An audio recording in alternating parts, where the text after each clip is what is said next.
to take a trip down memory lane, the yellow brick road, and revisit some of our old NBA takes from season 1 and season 2 and see how they aged. And That one, literally look where we are now. That that one could did not not age have well. gone better. That you couldn't create a better scenario of what happened. This whole topic just got really hot. I did not watch that one.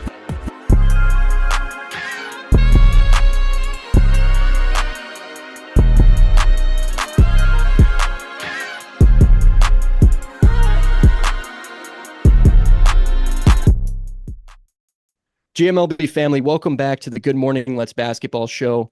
My name is Buck McCoy, and I'm joined by my co-hosts Victor, Kevin, and Daniel.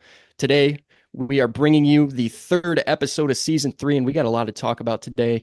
We're currently recording the day of opening night for the NBA games, but we are recording in this format right before the games start. We will do a time skip to our immediate reactions after the games have been played. So you will get to see our genuine reactions to those.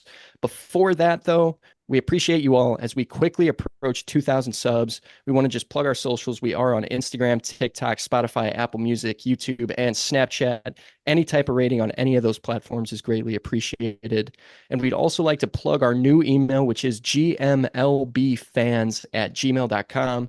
We'll be reading emails on the show. If you have any questions for us, any topics you want us to cover, please email. We love associating with our fans. We love bringing you guys on the show to read your emails.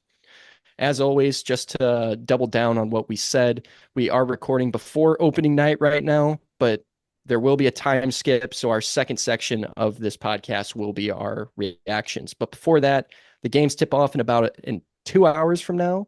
So we're going to go ahead and give game 1 predictions. Who wants to start us off? Game 1. So we're gonna see that Celtics ring ceremony.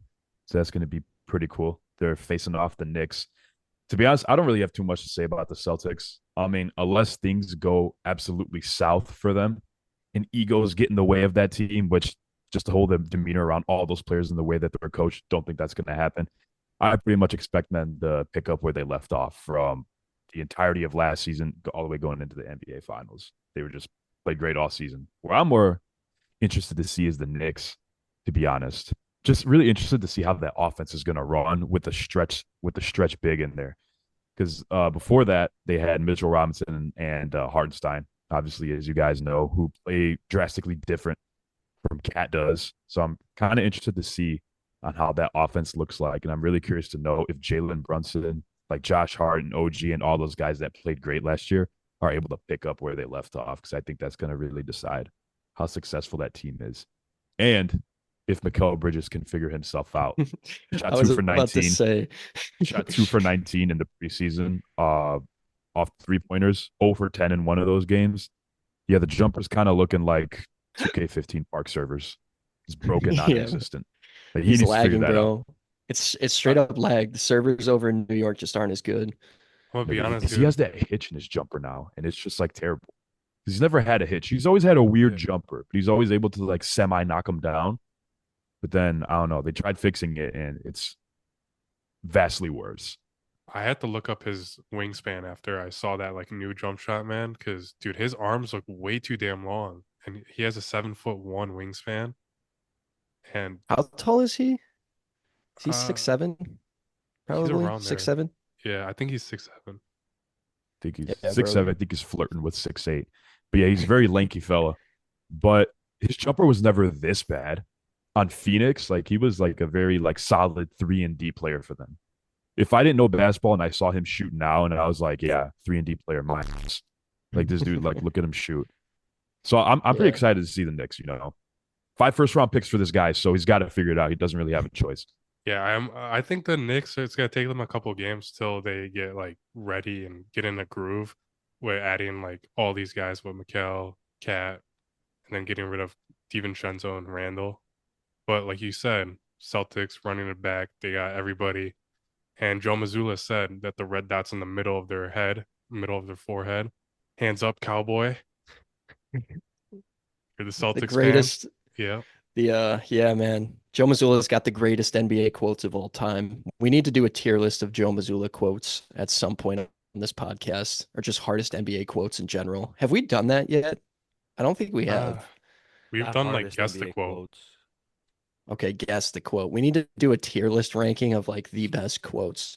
Comment down below if you want to see us rank the best NBA quotes of all time. I guess I'll go next. Yeah, I'm really excited for this matchup. I think it's no surprise that the NBA regularly makes Christmas night games and opening night games something that people want to watch. So, this Knicks and Celtics game is probably going to be a little bit of a foreshadowing for what playoffs are going to look like. I'm not saying that that's exactly what the standings are going to look like, but these are two teams that could potentially be contenders for the championship, and I think tonight is going to be a big telling of what that future for both teams is going to look like. Because honestly, I don't know how you guys are feeling. Besides Philly, and I guess I have to say the Bucks because of my take from earlier, I don't really see a lot of teams, giving the Celtics problems. The main thing that over the weekend, we were watching that new show that came out on Netflix, Starting Five, and what's odd is that the biggest thing I noticed of like playoff series, like the recordings that they had of the playoff series was that that team does not look like they pay attention to any of the things outside of basketball. Like either Joe Mazzulla or the Celtics as an organization have just really done a good job about keeping their guys in check. And so tonight, for my prediction of who's going to win, I think it's going to be the Celtics, just because, again, when they go into these games, they're not thinking of any of the externals. They're just there to win the basketball game and continue moving on. I respect that a lot. And yeah, I guess I have the Boston Celtics taking the first game of opening night. Yeah, I'll say I agree with you. As the number one Celtics fan on the podcast and in the world, in my opinion, I will also be going with the Celtics. I guess the only reason you guys covered most bases, but the only reason I would say is after Cat, there's no Mitchell Robinson and there's no Precious Achua. So we might get to see some Jericho Sims minutes. Shout out the highest jumper in the NBA, in my opinion. But I think those backup big minutes and the Celtics don't have Porzingis, so honestly, it's not going to matter that much. But I just think the depth right now in the front court for the Knicks is just lacking severely. So I think the Celtics are going to look to take advantage of that, draw Cat out of the paint. There's really not a lot more resistance from rim protectors. So I'm going to go Celtics as well. But so no Porzingis, no Precious Achua, and no Mitchell Robinson. So we'll see what happens. But final thoughts on Celtics Knicks before we move on to Lakers Wolves. I didn't know that Porzingis wasn't playing. I mean, he finished the series in the finals, right? He played game 5, Mm-mm. 6. Mm-mm. He didn't? Oh, I'm Mm-mm. tweaking. That was a while ago. I think he played game one and that was it. I was going to say, I feel like the Celtics and Knicks always play each other first game of the season. Like those two, their first games are always against each other. And I feel like, unless I've been having a fever dream, more often than not, the Knicks win, or at least they did 3 years ago when I we were remember roommates that. in college. I know you remember because that was a great game. Because they always usually have a great game, but this time it's in Boston ring ceremony. I'm fully expecting them to take the win here because, like what Victor said earlier, I have like a slight expectation that the Knicks are going to start the season a little slow. So I'm gonna go with the Celtics tonight. I was gonna say that was my expectation too on the Knicks. Like they're gonna take a little bit of time to kind of get the train moving. But we also said, like, is there anything that you guys are looking for on opening night? Uh, I guess not with the Lakers because they haven't changed too much, but more with the new look Knicks. I just want to see Cat's shot attempts so I know whether or not to sports bet on him. I don't know how many shots he's going to get compared to Minnesota, so I definitely want to see that. That's the number one thing I'm looking for tonight. I'm interested in see how they're gonna run the offense with Cat there, how they're gonna use him in the pick and roll and stuff like that. Because I don't think he's that great attacking in the pick and roll. But All but right. I didn't say my predictions. I got Celtics. All right. Let's move on to Lakers Timberwolves, fellas. Who do we got? This is going to be a fun one. LeBron James or the LA Lakers in the LeBron James era have never won an opening night game. 0-6. Really? Oh That's wow. crazy. So we're I can hammering Wolves money line. We're hammering the over. We're hammering absolutely everything. Also, I haven't seen too much of Minnesota preseason basketball. I haven't seen much preseason basketball, if I'm being honest. That makes me bad. But makes me bad at what I do. But I have heard word of mouth that Julius Randle has been playing really solid and has been playing really efficient, which is kind of has made me like this trade a little bit more. But I'm a little hesitant on his kind of individual performance because he is coming off of that shoulder surgery. If I'm not mistaken, it was his left shoulder. Mm. I believe it was. Don't quote me on that. If someone can confirm that, never mind. It I'm doesn't not matter. sure. Shoulder surgery. Regardless, I'm really interested to see how that offense works because Julius Randle, very physical. Regardless of who his co-star is, he's going to put up shots. There goes my light. Let's plug it back in. This happened last episode. It's that For all one plug. for all the It's that one audio plug. listeners, Kevin's light goes out at least once a pod. So Kevin, we'll let you figure that out and we'll come back. Oh, I ain't done. I can multitask. I'm gonna figure it out right here. He's got the flu game of lights going out right now. I do. But yeah, I'm pretty excited for this game. I saw a report that they're going to try to get Bronny and LeBron on the court at the same time pretty early on in the game. Don't know if that's BS. Don't They really said care if it second happens. quarter. Second quarter. There we go. They're- He might touch the floor before Dalton Connect, which is BS because he's been hooping in the preseason.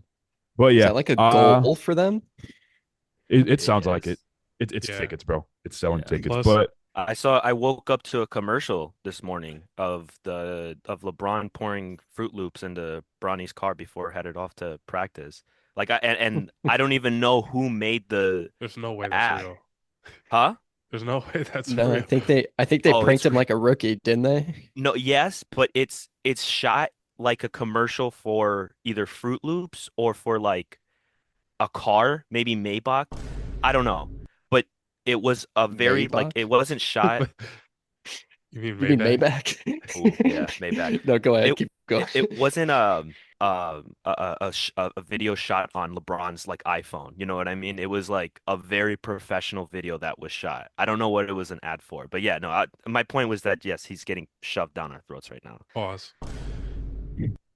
Go ahead, Vic. What's your prediction?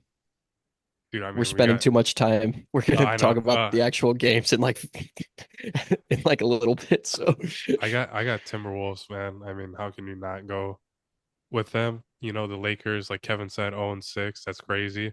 I didn't know that. But another thing too is AD said every time that LeBron breaks a record, they lose, and he's breaking another one tonight. So for his father-son duo, I definitely think that's where the Lakers are like trying to have their main focus. Everybody's asking it. Everybody wants to see it play out. I'm interested to see that JJ Redick offense and see how the Lakers perform. I think it'll be better than Darvin Ham's offense for sure. So I'm excited to see that. yep, and I'm gonna go Lakers, and I will not elaborate. So for my pick, I'm going with Minnesota as well. I don't know who else went with them. Just a couple of things that I'm looking for. Josh Minot, rookie, definitely. I think they said had the most minutes last or during the preseason. So excited to see how they incorporate him. He hit a big 3-point shot that brought the lead down within 10, I want to say, versus the Bulls in the third quarter, and it was huge. It's what led them to kind of pull themselves back into the game. So definitely looking for him to see how he does in his first regular season game. And then Quincy Oliveri, the guy from the Lakers that a lot of people are talking about from Xavier. Keep an eye on him. They're saying that he's going to be good. So if he gets some minutes, keep an eye on him. Number 41. But yeah. Yes, sir. And coming up now are our post-game reactions. Well, fellas, the games are over. This is us from the future after watching the games. New clothes, new fits. Let's go ahead and start with Knicks Celtics. What did we see, fellas? Go ahead and start us off. Anyone who wants to. Dude, I was really happy watching that game because that was a masterpiece by the Celtics, dude. Tatum switched from a taper to a fade and started hooping different. Bro could not miss. It was actually insane, dude. Every time, like, Celtics offense looked amazing. A lot of actions out of it, and it just seemed like they were all fluid. Hey, Kev, I recall someone saying Derek White won't. I don't like Derek White over 2.5 threes. What happened to that I one? did say that. I did think- say that. I think didn't he hit it in the first quarter? I think he did. I I don't was know. gonna All I text know you is I guys know too. he hit. I know They he hit tied two the in the first record. quarter. I know he hit two in the first quarter for sure. But yeah, I mean, there's not really a whole lot for me to say that I would like to say about the Celtics and Knicks game. Celtics look great. I mean, they pretty much picked up picked up where they left off, as I fully anticipated that they were. As far as the Knicks, definitely got some work to do. I think Brunson played all right. I mean, it felt like they were forcing a lot of shots, especially Mikal Bridges. I feel like Mikal Bridges, I don't know if he was brought in to score. I wouldn't want him to score because he like wasn't able to at all yesterday. His shot didn't look so great. He hit a three. Nice. Are you But referring to Mikhail Kid Gilchrist? yeah, honestly, it's a that's a excellent way to put it, pretty much. But yeah, Funny. I can see them struggling. I don't even think the Knicks played that bad. I just think it was the Celtics night. Yeah, that defense was getting diced, man. Did you guys see Yeah. what Joe Mazzulla said about? They asked him about kissing the court and what it tasted like, and he was like, "It tasted like blood." I didn't even know he kissed the court. That's kind of hard, actually. Yeah, no. The Celtics came out and looked like the exact team that we kind of expected them to be. A well-oiled machine that kind of scraped away a lot of the past question marks around their team and is now going into this season kind of with a full plate of confidence. And I don't know. It was exciting to see. I'll say that. A big shout out to Al Horford for stepping in and replacing Porzingis and kind of still leading that offense to be as dominant as they are. It almost makes you think, how much longer does Al Horford have and how important is he really to that Celtics team? Because they were shooting lights out, man. I mean, they tied the single regular season in game 3-point record, right? I think I said Yep, that way too long, but yeah, behind the Bucks. they got to, was it the Bucks? I thought they said is it the It was Bucks? the it was the Bucks for the regular season. Yeah. Okay. Yeah, no, super impressed by them. I was also super impressed by because one of the things that I obviously had heard going into this game is like, oh, Tatum is gonna have his revenge tour now. He's gonna, do his thing this season. And while that is true, I really appreciated that you didn't really, and you never really notice what Tatum is doing. I mean, you do, but like he's not very vocal about it, right? He's just doing his thing, getting everyone involved, and that's why the Celtics looked as good as they did, or as they did. Um, One thing I did notice is that, or one potential problem that I think could have been, is Brunson playing a lot of iso ball just because of the dynamic of him coming down the court, holding the ball for what I thought was too long in the first half, and not really getting other people involved, taking the entire shot clock to knock down one, you know, a layup, and then the Celtics come back the other way and splash a three in his mouth in 3 seconds, and then they do that consecutively over the course of the entire game, and it doesn't work out. I actually liked when McBride was the one who was coming down when Brunson was out, and kind of facilitating the ball around because Bridges was even able to knock down two threes in that time. So Knicks have a lot of work to do. I at first when the trade went through, I thought the Knicks won that, but now it's not looking so. I don't know how I feel about it. Yep, one game out of 82. Don't know how we feel about the trade. It's that's the way Hey, it goes Cat. in this league. Cat did not have the greatest game though, to be fair. Cat No, he definitely, didn't. especially on defense, man, that dude was just out of place. He was moving like he needed WD-40, bro. He was low-key moving like Xavier Tillman. Like it just did not look good for him. And I I know always kind of because noticed. I watched him specifically because I put a bet down for him, and I don't even think he played in the fourth. So it was a I don't beatdown. think I don't think he's able to like squat down and bend his back and be able to get into a defensive stance. He's extremely stiff whenever he's moving. I've thought that ever since he came into the league. Because there's this one, I can't remember what YouTuber it was, but used to call him washboard back. They said he plays like he has like a wooden board taped to his back and he can't bend or like move or anything. And I was like, oh damn, that's facts. Okay. And That's you said funny what? as I hell. said low key. Yeah. Yeah, exactly. Like it's kind of funny. I see it. But yeah. I mean, that game was pretty much what I expected. Kind of a blowout W and didn't really expect much more out of that one. I spent all of my time watching that fourth quarter to see him break the record, just to see him go 2018 Rockets mode and miss literally every shot they took, man. Jordan Walsh put up an air ball with like maybe 40 seconds left in the game. And I was like, all right, no way. I just watched this whole quarter for this record. We've had 10 minutes to break this record. Like probably maybe 11 plus 3-point attempts. I None of think it them was go in. 13. Yeah, they said It it was was 13. 13. Yeah. 13 Okay. consecutive missed. I was They like, dude, could there's have. no way this is happening. I was like, put the starters back in, Joe. Let's break this Vegas record. Vegas had to have made the call. There's no way. If that was a close game, bro, and the starters played the whole fourth, we might have seen like 37 threes go down, bro. I was gonna say it was very possible that they like smashed that record. That was definitely a possibility for them to do that. But I'm sure they'll get close again. Yeah. I'm What's willing to bet. What's crazy is that the Celtics aren't going to have Porzingis till December or January. I think Shams said that either yesterday or today, Oh, and that team is looking nice. yeah. They might need to I mean- consider getting Porzingis out of Boston soon. I mean, they were 31-6 without him. I'm not agreeing with what he said about getting him out of Boston. That's stupid. Yeah. But they were 31-6 without him. Not saying they're better without him, but Bring on DeAndre Ayton. But if They're you just- can get someone that's healthier for it's worse. cheaper, I would do it. Because Porzingis is, to me, not the guy, obviously, who stands out on the Celtics. So why wouldn't he be easily replaceable? you clearly missed game 1 of the finals last year.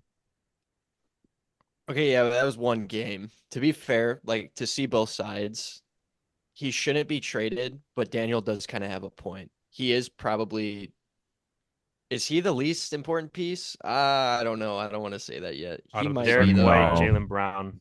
I don't Jason want to say Tatum. that. Who's less important Out of what? On the whole Starting team or in the five? starting five? Starting in the five. in the starting five? I think the only person you can argue for is Drew Holiday. I think That would be less Ooh. important. But availability is like yeah. such a big thing.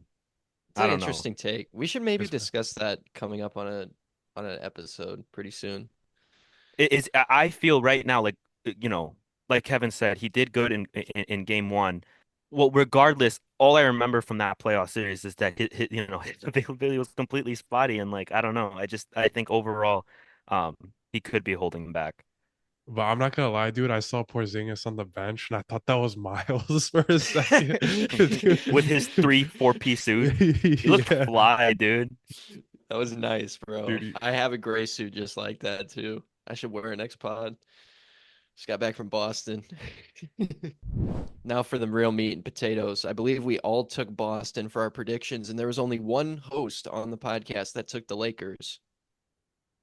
So, yeah, fellas, I think it's safe to say I know ball here. Lakers take the dub on the Wolves. What did you guys think? What'd you see? Observations? Go ahead and drop them. I have a severe overreaction after one game of the season. I really want to say just because it'll be fun to say.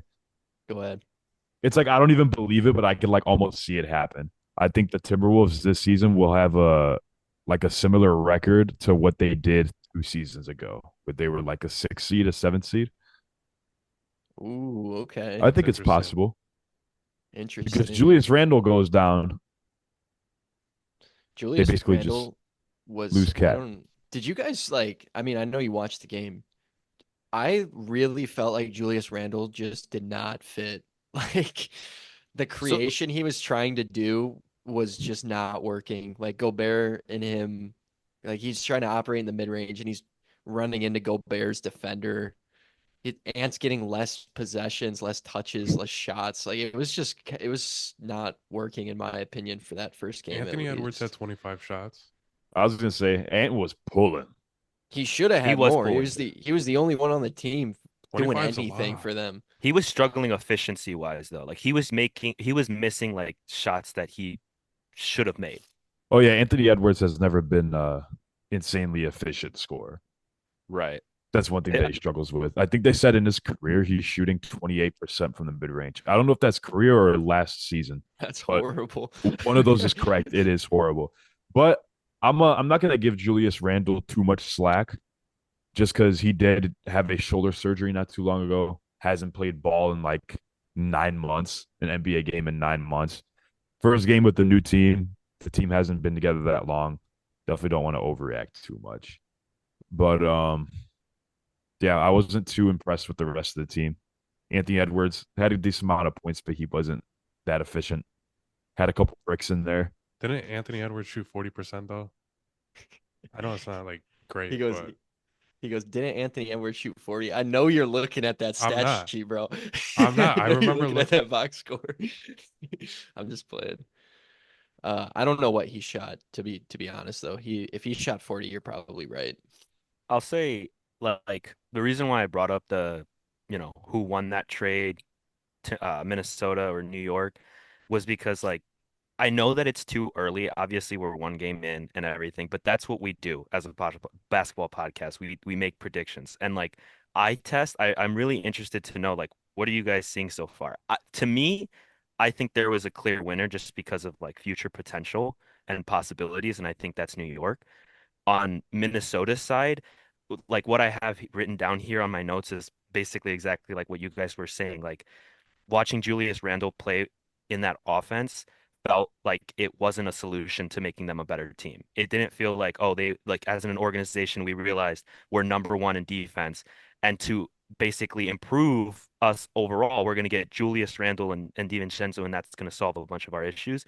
I don't necessarily agree. And like you guys said, it just didn't look like it worked last night. Like all over. It just going off of an eye test, you could tell it didn't look good. And the I thing is I can't see a future where it does look good. That's all I want to say. I will say, whenever the ball touched DiVincenzo's hands, good things happened. I, DiVincenzo had a really good game. I think he's one of those players you can put on any team and he'll have a solid role anywhere. I'm a big fan of DiVincenzo. But to your point, Daniels, I think that this wasn't a move that the Timberwolves were trying to do to like necessarily like, yeah, they want to win. They want to win the championship, obviously. But they were more looking to get rid of Cat's contract, get rid of that because they're paying him a lot. And with Julius Randle getting him and DiVincenzo, I feel like those are two great pieces they're getting back in for Cat. So you're saying they're working with what they got. I get what Yeah, you're but you saying. got to wait a little bit. I mean, it's only a first game for them. Like this trade just happened a couple weeks ago. They got to build that chemistry. It's going to take a while. These players haven't played with each other. No, yeah, for sure. Definitely gonna have to see how this pans out before. I was just saying like right now to me, those are some of the things that I'm thinking. Can I drop a take? Go ahead. No, Okay. we don't do that here. Dalton Connect is already better than Max Christie. Can we just stop playing Max Christie if we're JJ Redick? Can we just put the Spartan dog back on the bench and just like why does he still play? He doesn't do anything well. I'm so tired of watching. He's one of my least favorite players. Dalton Connect definitely has a lot of talent. Dalton A Connect's lot of him. people weren't too high on him coming out of the draft because there's this notion for some reason, like if you draft a senior that's 23 years old, they're not going to get better, this and that, which is stupid. He's 23, and like a lot of people are like, oh, he maybe he's already peaked this and that. That's why you take freshmen for some reason over a 23-year-old who's very experienced. But they that was a steal. I think they 100% got Dalton to connect for a steal. He looked really good last night. He just moved so fluid. His shot looked good. He didn't get a whole bunch of opportunity, but yeah, he looked great. And I hope he like really finds like an actual role within this offense or within the whole team. And I think he definitely will. He yeah, I mean he looked like he's gonna be obviously a big part of their offense moving forward off the bench. But one of the things that I heard like 5 times, I don't know if you guys also heard it, was the announcer saying that specifically Dalton Gannett was gonna be like the deciding factor for if the Lakers were gonna be good or not this year. And it's like, all right. I don't know if that's the case, which by the way, I hope we do talk about the fact that like the general consensus right now on social media is that the Lakers look like a new team. I don't know if you guys have been seeing that. That's a lot of what I've been seeing. They look good. Off ball movement and everything in general is just looking really good. One thing I kind of noticed about that new JJ Redick offense, they ran this play so many times where they would screen the screener, if you guys know what I mean. So they would run like a what's it called? A screen and roll up top.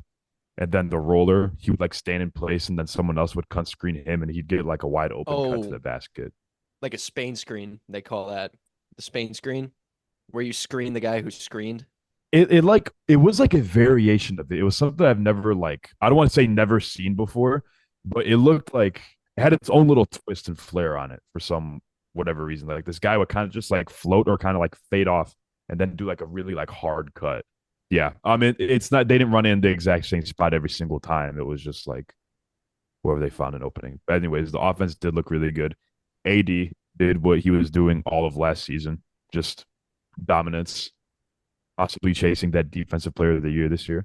Hope he can stay healthy like he did last year because when he's on the floor, dude, he's just so damn dominant.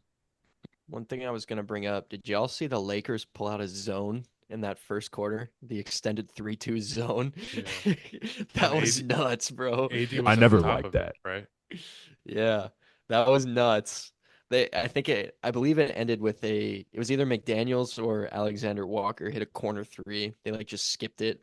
So it needs some work, but it's nice to see them trying new things, considering the old dog wasn't learning any new tricks. Kind of like how Daniel was saying, like they do, and I know it's one game, but they do kind of look like a new team to me.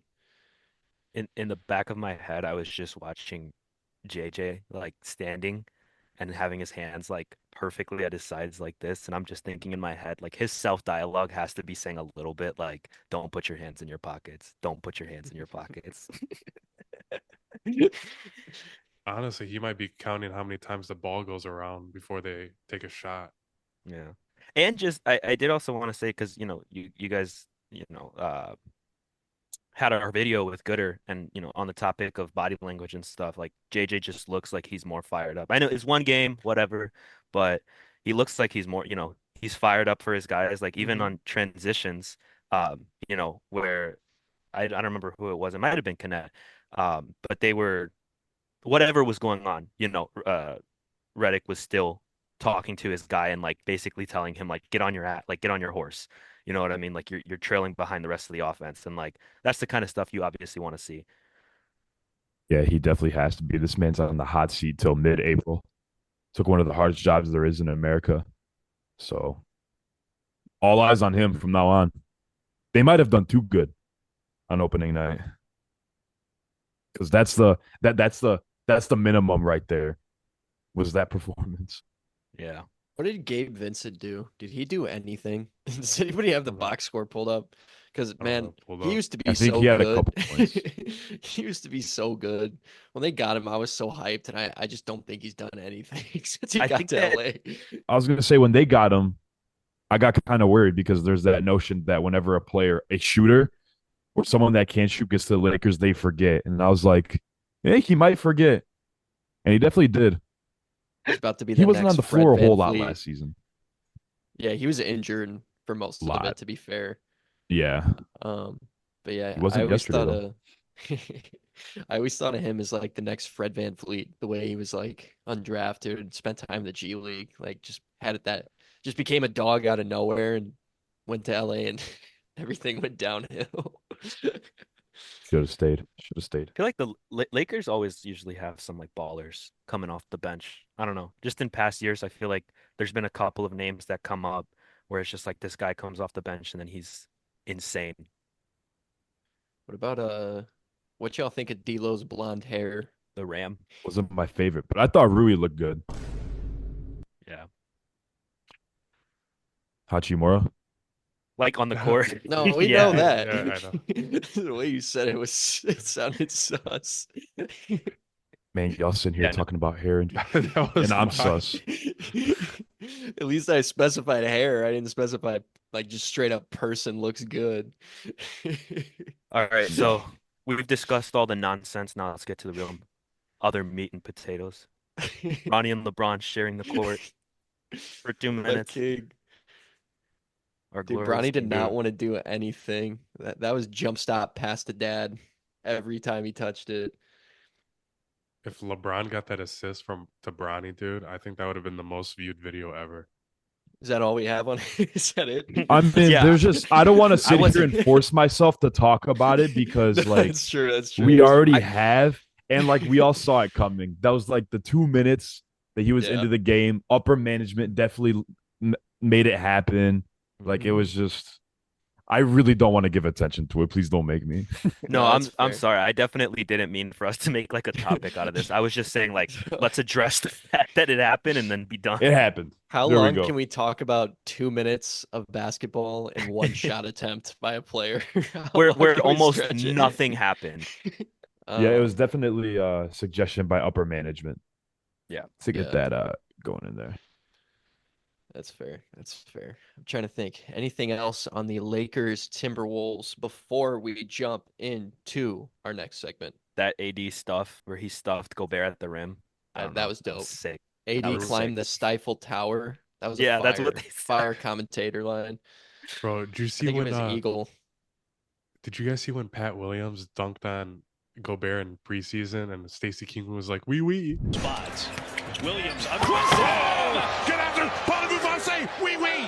Subject here. Oh, wee wee, and he switched hands. I guess no more comments. Let's jump into the next segment. Moving on to our second topic of the day. This is Good Morning. Check your mailbox. The session where we read fan emails that come into us at gmlbfans@gmail.com. As always, that's our email. Email us and we'll read your email on the show if we see fit. If not, we might make a reel out of it, but we will always respond. So our first email for Good Morning, Check Your Mailbox comes from Denver, who says, I was wondering, have you guys ever considered doing a collab with the Deep Three or Numbers on the Board? You three are my favorite basketball channels, and I would love to see a crossover, maybe some snake drafts or ranking videos. And my reaction to that is to even be put in the same category as those channels is a compliment in itself. But fellas, what do you think about a crossover? Like the I would Deep love to. Three, they're kind of like the goats of like basketball pods True. on like social media and TikTok. So it would be pretty cool. I always thought their setup was so cool and just like where they film. Yeah. That'd be insane, obviously. I don't really have any much more to say. Kind of what you said, just being in that convo is pretty damn cool. Yeah, I mean, the my first reaction to that mail was, did they just mention us in the same, sentence as those guys? But it just goes to show that our fans actually enjoy our content and, in some cases respect what we say. So we really appreciate you, Denver, wherever you are. Yeah, shout out Denver, man. That made my whole month. That was a great comment, one of the best we've gotten. To be put in that category is insane. We definitely draw a little bit of inspiration from them and try to make a little bit of different content. So it's really good to see that you like both of our or all three of our channels and would like to see us collaborate. I would love to be on there or have them on ours. Be sick.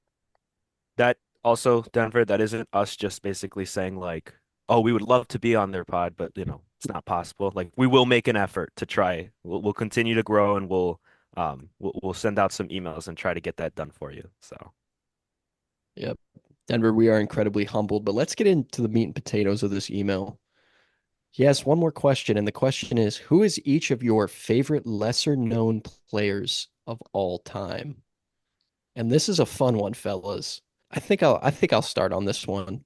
If it ain't ISO Joe Johnson, then I don't want to hear it. I think everyone in their life has to watch at least one ISO Joe Johnson mixtape. And that Big Three league domination was crazy for those 3 years he was in the Big Three, bro. Hawks Joe Johnson was Paul George before Paul George. You think ISO Joe's lesser known? I mean, no one talks about him. I kind I of don't put know, him. bro. Some of our fans that are millennials might cook you. I mean, They grew yeah. up I on mean, ISO like, Joe. it's just lesser. Like in the current state of the NBA, and especially at the end of Joe Johnson's career when he was on the Nets, no one was talking about him. So I always like to give respect to ISO Joe. That's fair. That's fair. When this kind of question reminds me of if you guys like been on TikTok and you've seen people being like it'll just be like a group of friends just like naming random NBA role players that like Yeah. people might not know exactly how this question is, and people be like, "Oh, I got the craziest polls, Kyle Korver," but it's like, okay, bro was an all-star and like one of Yeah. the greatest shooters ever, so people think they know. But I'm gonna jump in straight to mine. Chicago Bulls legend Aaron Brooks, straight bucket. Yeah. Used to play with the Facts. Houston Rockets.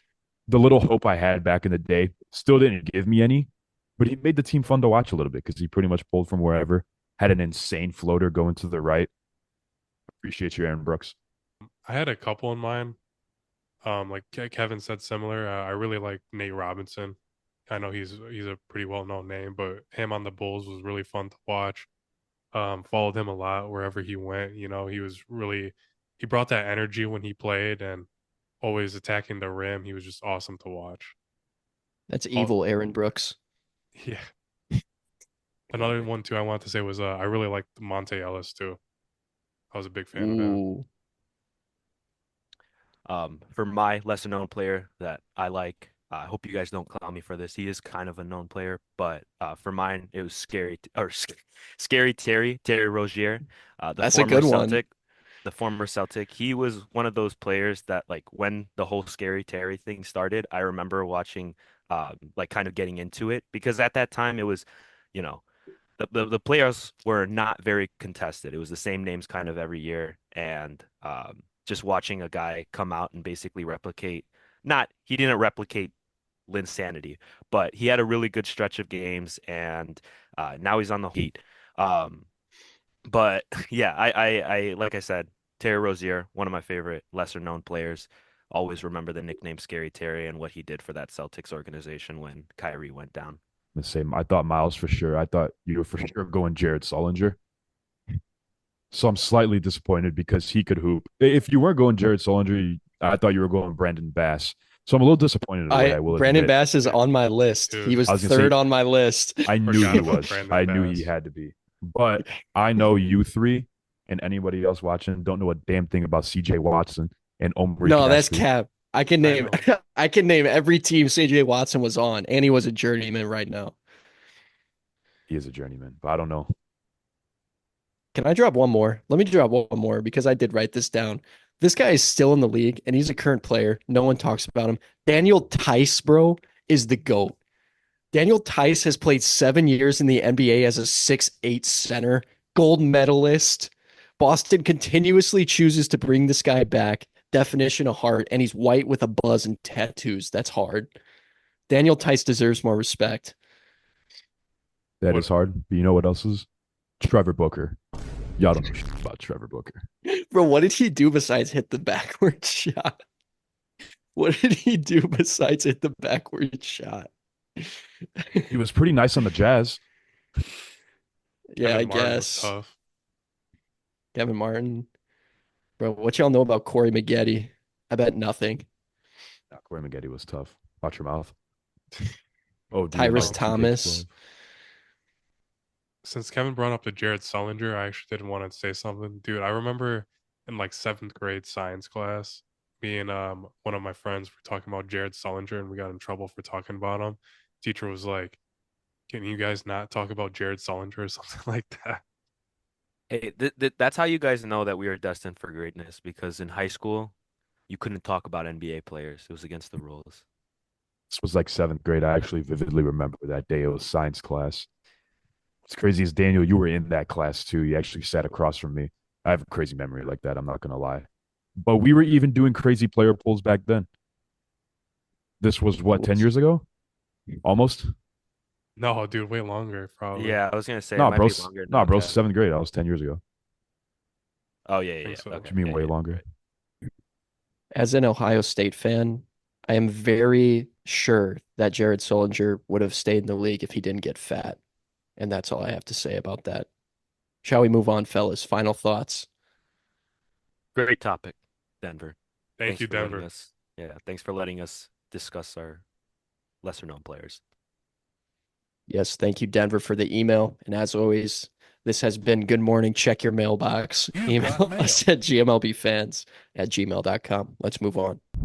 Now, moving into the moment you've all been waiting for. We are on season 3 of this podcast. We thought it'd be a good idea to take a trip down memory lane, the yellow brick road, and revisit some of our old NBA takes from season 1 and season 2 and see how they aged. So Victor and I collected 5 hot takes, and we are going to watch them with you guys on the podcast. And we're just going to talk about whether or not these takes aged well or aged horrible. So fellas, let's go ahead and watch.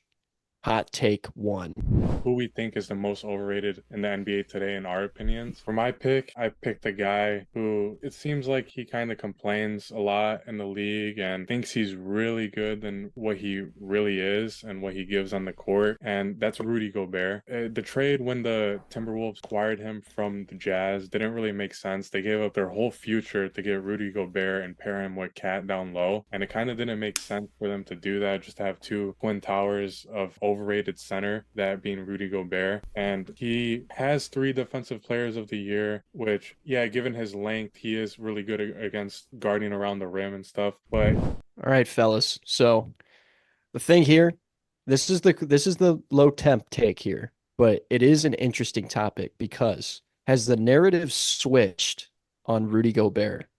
Is he still overrated? Reflecting back on the Cat Gobert duo, which went to the conference finals last year. but now it's over with. So, I mean, they really did trade everybody for them to just get rid of Cat and not do it anymore. But they do got Julius Randle now. So what's the temperature on that? Is he overrated still?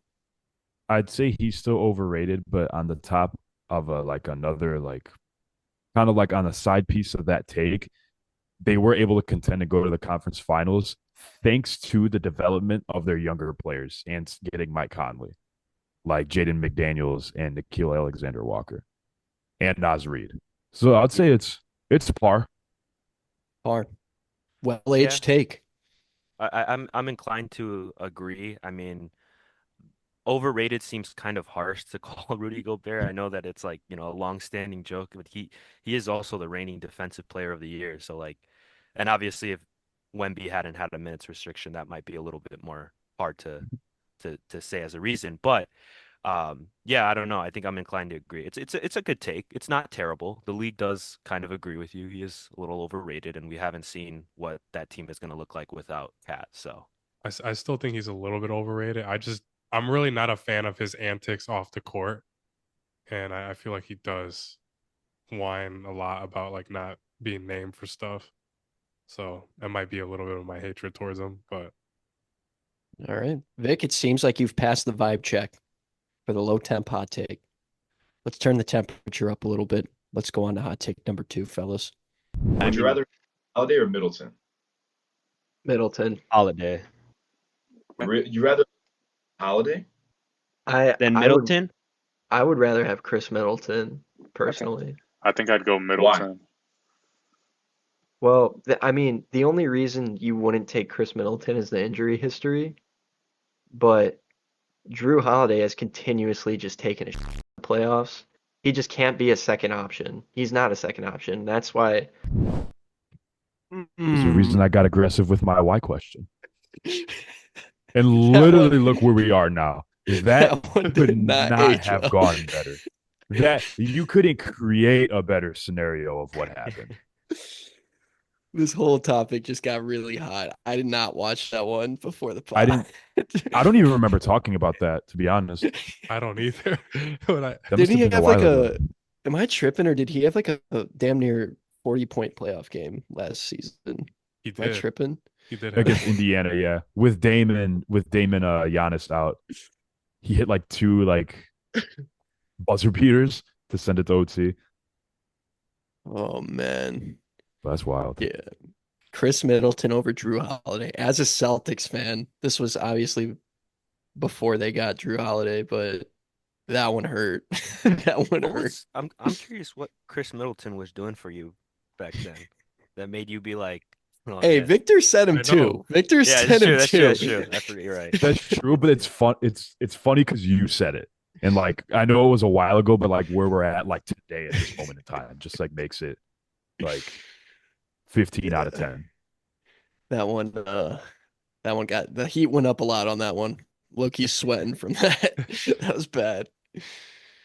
Oh, final thoughts on the Drew Holiday over Chris Middleton take. Drew Holiday's that boy. Yeah, Drew Holiday's that guy. And I've been saying it. He just made it. I feel like his fan base just increased heavily after the Celtics won that chip, and then after Team USA as well. Yeah, it was a horribly timed time to do this, considering that take. But all right, fellas, let's turn the heat up a little more here. It's pretty hot already, I'm not gonna lie. That one was crazy hot. We'll turn the heat up. Hot take number 3. Who do you guys think will be the face of the NBA in the next few years? The first pick that I would say is going to be Jordan Poole. He spent time with what some people would call the best organization in the league for athlete development, player development, all that stuff. He will do well for himself in the Wizards as long as he can keep his confidence up. If he takes it upon himself to say, I played for the best team that you guys have seen maybe in the last 2 decades, and I'm going to bring some of that to this Wizards team or to wherever he goes next. Maybe he only stays at the Wizards for a year and then goes somewhere else. We'll see. Maybe he'll bring some of that. There you go. The Jordan Poole was going to Jordan Poole. The Jordan Poole hype was real, man. Everybody caught that disease. It was. Everybody caught that disease, man.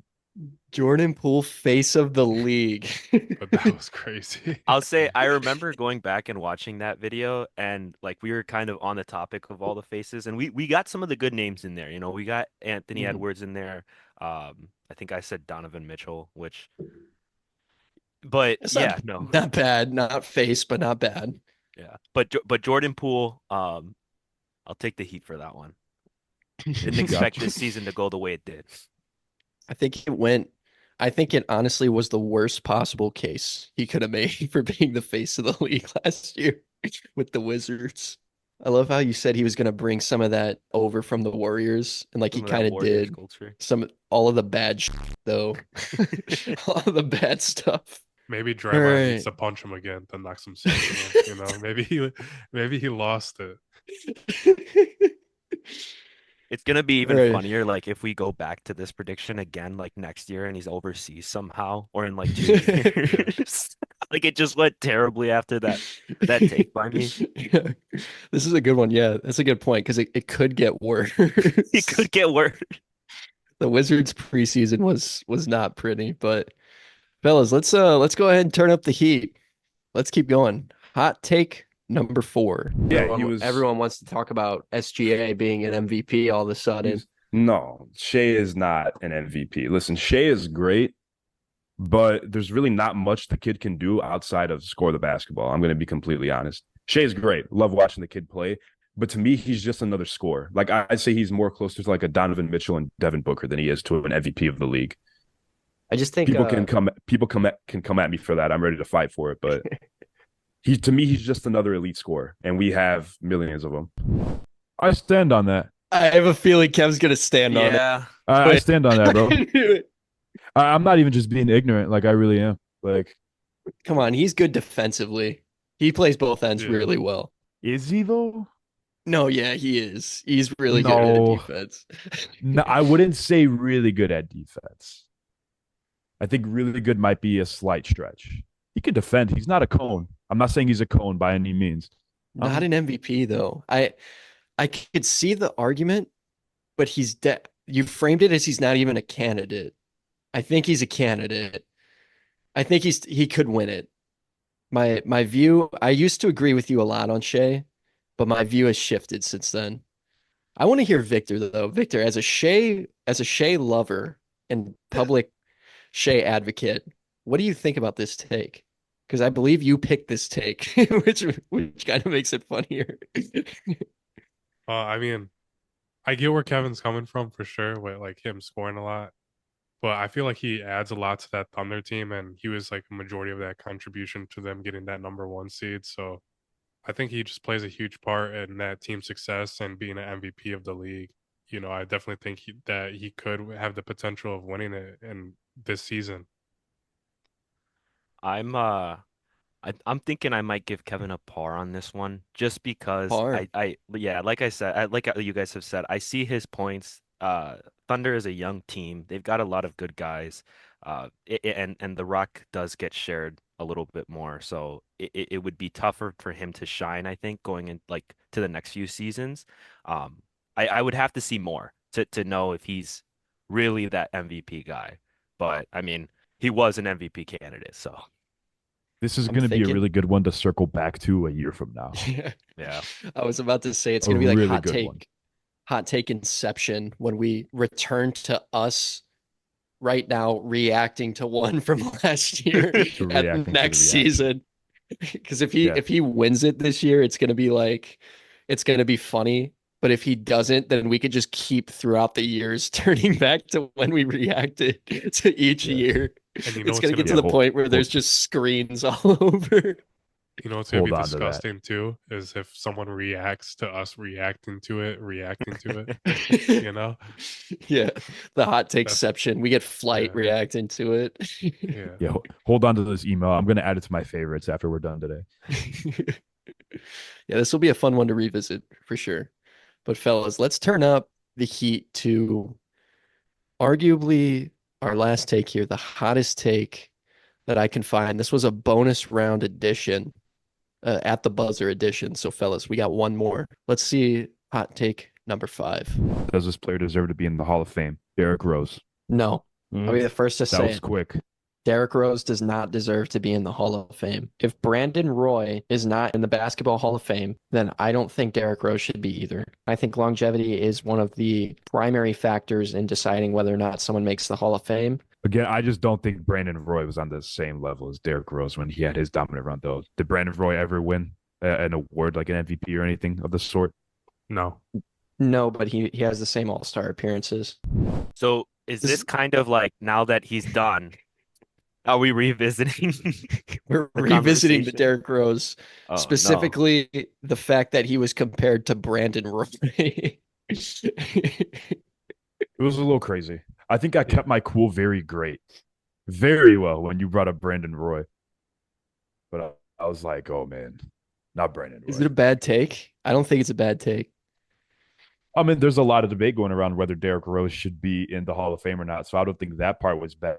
Now, the Brandon Roy comparison, not my favorite. Not my favorite. We've had a lot of side combos about this topic here. A lot of side combos. Yeah, this one's always personal for me, man. I just hate when the people Derrick say Rose no. in the back. Yeah, I hate when people say no.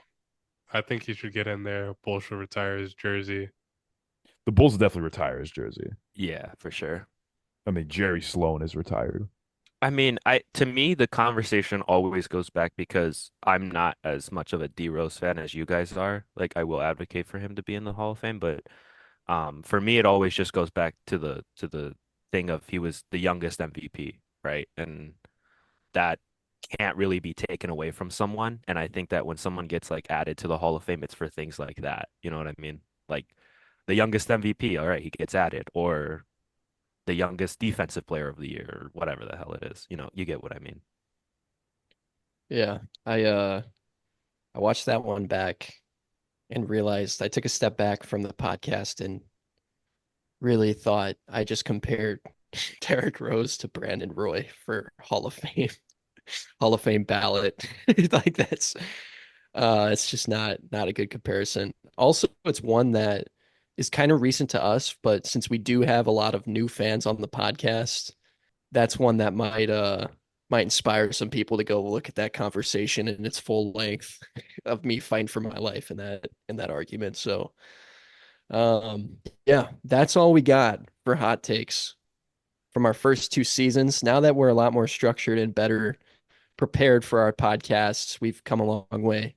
I assume that we're going to have a lot more this season to react to for next season. So we will see. We will see. Final thoughts on the hot takes, fellas. What was the hottest one, you think? Jordan Poole.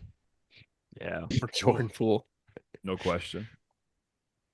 I want y'all Jordan to Poole go was back. crazy. The fans, though, I want y'all to go back because I if I remember correctly, I don't think it was that crazy. I don't think y'all thought it was that crazy at the time. Now it's crazy for sure.